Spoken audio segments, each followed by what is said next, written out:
up, we have Rishi Ashwath. He was born in Virginia, but has lived in Florida for the majority of his life. He's currently attending Berkeley Preparatory and has dreams of going to medical school. He's currently the youngest recipient of the Rosemurgy Award.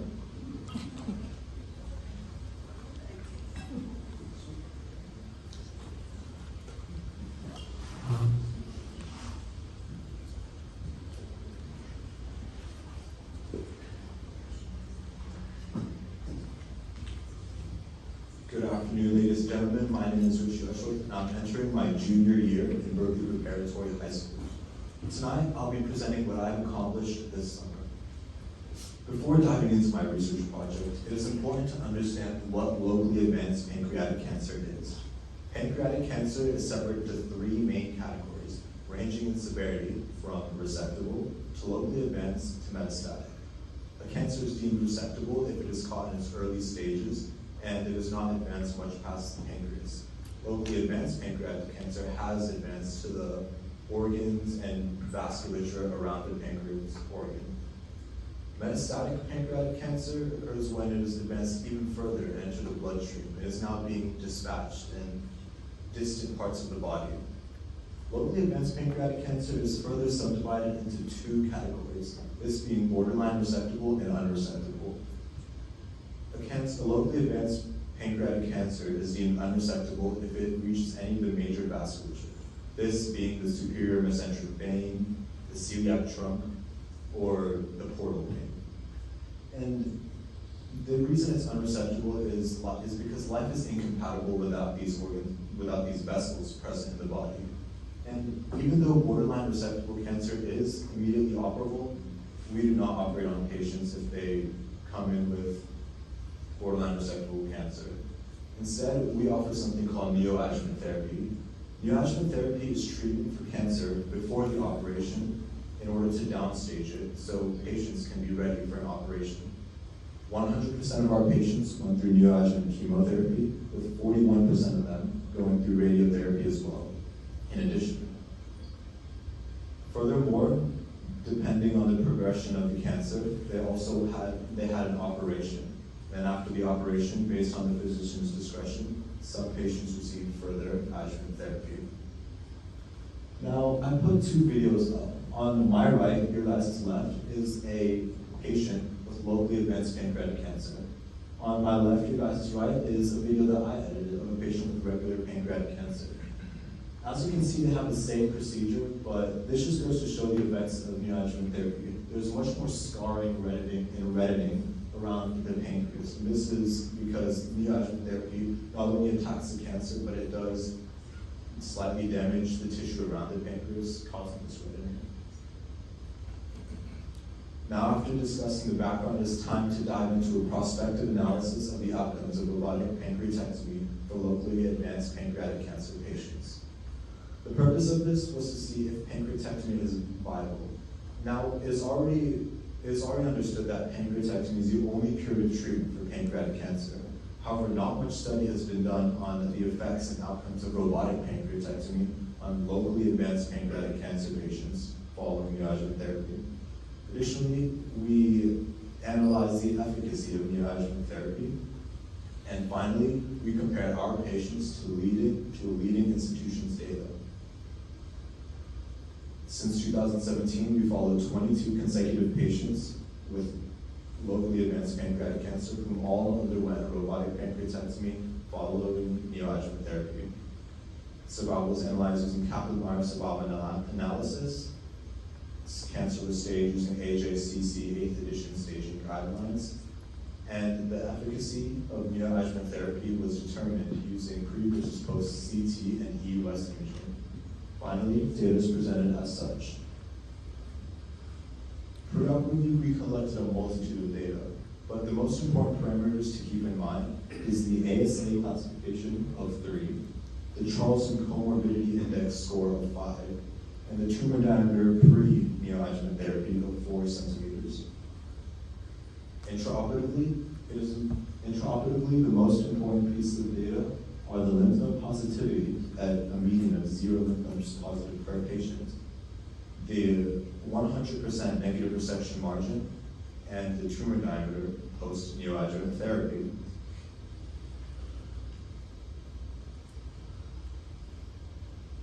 Post-operatively, we had an in-hospital mortality of 0% and a length of stay, a median length of stay of 5 days. The cost, as you can see here, for locally advanced pancreatic cancer versus all pancreatic cancer procedures are not too far apart. And although this is statistically insignificant, I find this significant because when you think about it, a locally advanced pancreatic cancer, it shows it's worse, it shows a more severe operation. And because our doctors are able to operate on them, with giving them a short recovery time and keeping the costs down, it shows the skill that our doctors and surgeons use when operating on these patients. And it also supports the efficacy of robotic pancreatectomies. For follow-up, 73% survival at median follow-up is significant, along with the 92% of our patients alive without disease.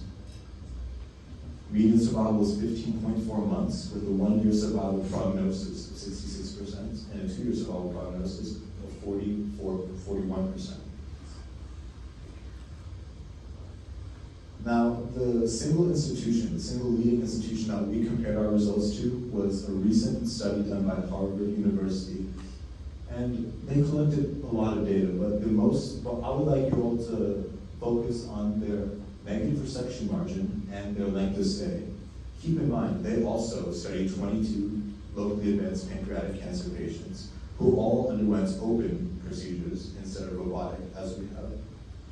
Additionally, they had a median survival of 11.7 months with a 12-month survival prognosis of 45%. Keep this in mind because I will talk about this later on. After reviewing our results, it's time to discuss, is robotic pancreatectomy for locally advanced pancreatic cancer a viable operation? Our data supports this because our cohort of patients were of higher morbidity with an ASA class of 3 and a Charles comorbidity index of 5. Despite this, we were able to achieve 100% R0 margins. What this means is pathologists were not able to find any sign, whether microscopic or visible, any signs of cancer in the sites of resection of the specimen removed during a pancreaticoduodenectomy or a distal pancreatectomy. Additionally, we had a very short length of stay a median length of stay of 5 days as compared to Harvard University, who had a median length of stay of 7 days. This is significant for 2 reasons. Firstly, it shows that our patients were able to have a quicker recovery time after procedure, which allows them to have adjuvant therapy quicker if needed. And also, because they have less days spent in the hospital, at the end of the day, they are financially better off having to spend less money. Our data also supports neoadjuvant therapy with our median of 0 positive lymph nodes per patient. Similar to the resected specimen, pathologists were not able to find any signs of cancer spread in any of the resected lymph nodes around the pancreas. Additionally, if we remember, the tumor diameter before neoadjuvant therapy was 4 centimeters. After it was 2 centimeters. Most importantly, we were able to get all of our patients to an operation. In the past, patients with locally advanced pancreatic cancer were not able to have an operation. They were deemed unresectable and they were just going through palliative care. So physicians would just try to get as many months as they can. But because of the improvements in technology and neoadjuvant therapy, we're now able to bring patients to an operation. And this allows them to have a significant increased lifespan. Post-neoadjuvant EUS and CT imaging also supports this, the efficacy of neoadjuvant therapy. While all of our patients had CT imaging after neoadjuvant therapy, some images turned up hazy around the blood vessels.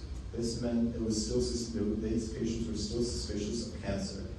So because of this, instead of further neoadjuvant therapy, our surgeons sent these patients to our highly skilled gastroenterologists who took biopsies and conducted endoscopic ultrasounds. These biopsies, after returning negative, allowed patients to go for an operation. Additionally, EUS image showed an impressive tumor shrinkage, which allowed for a decompression of the pancreatic duct and improvement in parenchymal atrophy. There was also a substantial regression from vascular margins and a significant reversal of nodal involvement. Overall, these points show an overall downstaging of the pancreatic cancer. Now, while this data supports neoadjuvant therapy, it also supports EUS as a beneficial and reliable tool in staging and determining operability for patients after neoadjuvant therapy.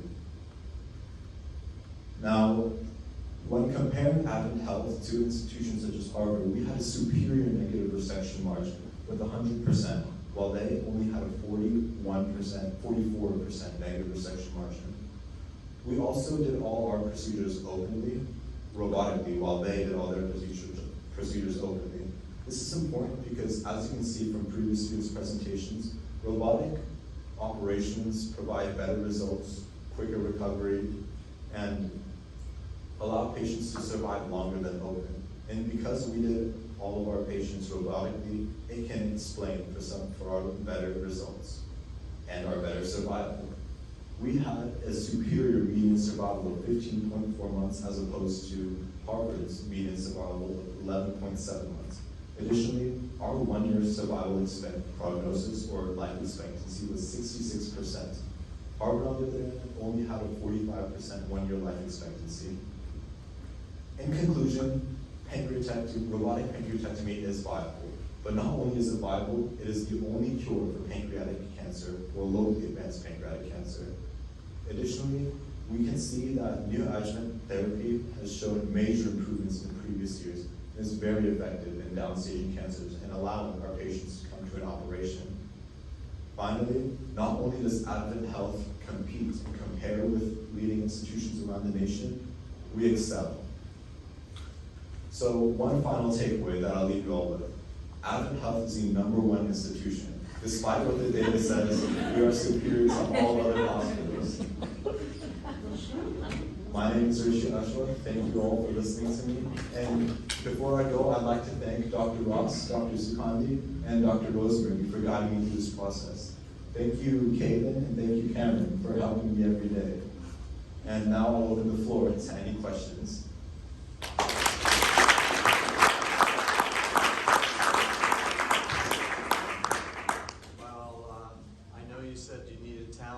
GI specialist to do the EUS. Is there anyone that you can think of you might want to refer your patients to once you get into practice? I've heard good things from Dr. Harris, but also... Okay, I set you up for that, I'm sorry. I'm sorry, Audrey, for that. But it's very impressive you are going to be a junior in high school. That is an amazing presentation for a junior in high school.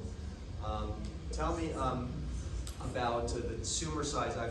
Maybe you mentioned this, but the Harvard tumor sizes versus our tumor sizes after adjuvant